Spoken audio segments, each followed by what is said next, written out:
Endlers are one of my favorite beginner fish. They're easy to care for, easy to breed, and come in a variety of different colors. So let's talk about how to care for these wonderful fish. The Endlers are native to the Campoma and Cumana regions of Venezuela. And actually taking a look at the history of these fish, I was a little surprised to find that they were actually rediscovered in 1975 by Dr. John Endler, after first being initially discovered in 1937. Given their close relationship to the guppy, I would have thought they would have been around a lot longer than that.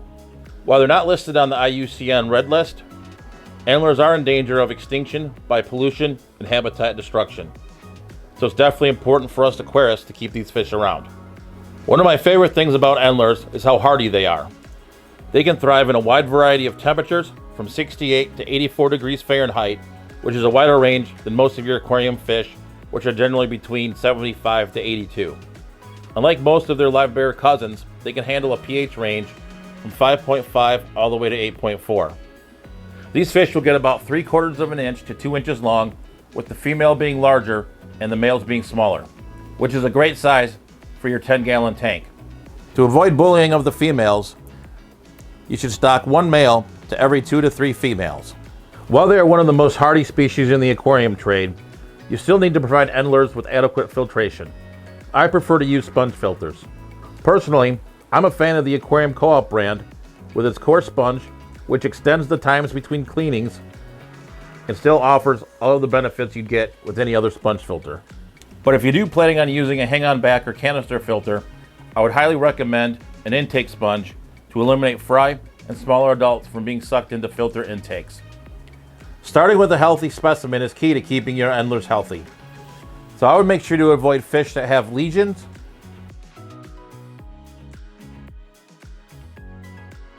unusual growths, and white spots, or any other physical abnormality to ensure that you have a healthy specimen. Endlers are extremely easy to feed. They'll take a variety of commercially available small pellets, baby brine shrimp, and a variety of frozen food. I always like to include a little bit of vegetable matter in their diet, such as spirulina flake. So let's go ahead and feed some Endlers in my fish room. So let's go ahead and start with the extreme spirulina flake.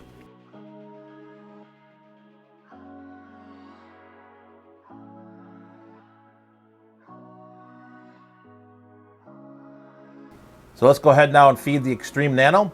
Obviously this is fed at a different time.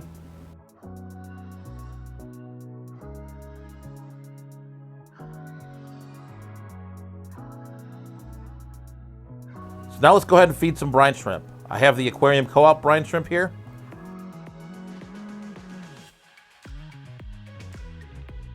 For this, I'm just going to use a turkey baster and go ahead and put it in.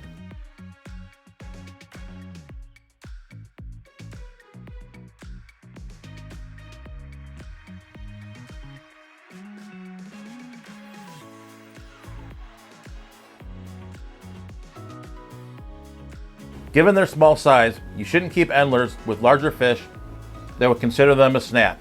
A general rule of thumb is if a fish can fit in another fish's mouth, at some point it will most certainly go there. Some of my favorite tank mates for Endlers are smaller tetras and rasbora species,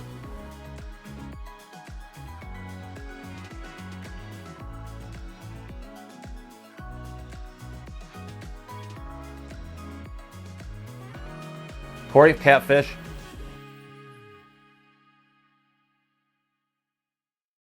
smaller plecos,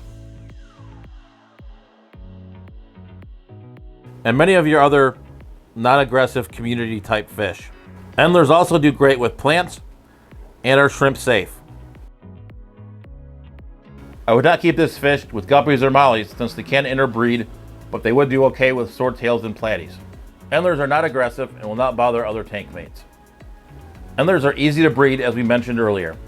As live bearers, the females will give birth to live young after about a 30-day gestation period.